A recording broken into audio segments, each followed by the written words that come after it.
welcome to our classroom, and thank you so much for meeting with me today. Thanks for having me. I hope you're having a great day. I just wanted to meet with you and talk about your son, Jim. He's a wonderful student to have in class. He is always willing to participate, help out, and it's great to see him interact with his peers. His energy is amazing. As soon as he walks in the door, he brightens up the room, and I truly believe that he has been a perfect addition to our class this year. Recently, I worked one-on-one with Jim and assessed some of his literary skills to see how much he has improved over the course of the school year. Briefly, some of the areas that I assessed with Jim were phonemic awareness, which is the ability to hear, identify, and manipulate individual sounds in spoken words, phonics, which helps students begin to understand the certain letters, the certain sounds that letters make.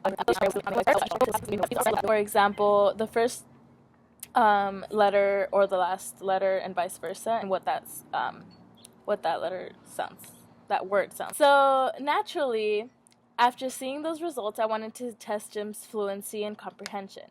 During this test, he also did well, but struggled in some sections. When it came to reading short vowel sounds, he really got that down and had no problem moving forward. But his real struggle was when he encountered long vowels and digraphs. He would sound each part out first and then put it together and then look up at me for reassurance. And at that moment, I knew that he had to work a little bit more in this so that he can perfect his skills. I finally had Jim read a short passage and answer some questions pertaining to that text. During this time, I heard Jim read, and he sounded a little choppy and robot-like, which concerned me a bit because the majority of students who read in this manner only read to get through the passage and not really understand what they are reading. I did notice that every time that Jim would get stuck on a word or he mispronounced it, he would go back and correct himself, which is wonderful.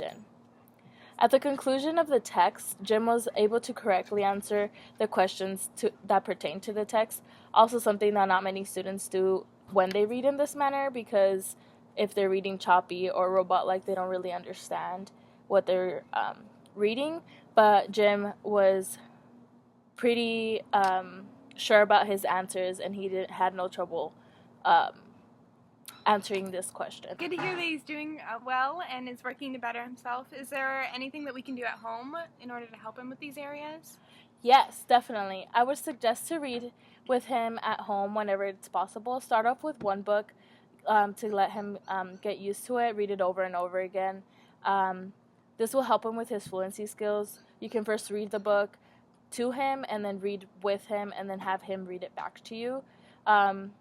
And then introduce a new book once he's comfortable with that one, just to get him exposed to new texts and new words every once in a while.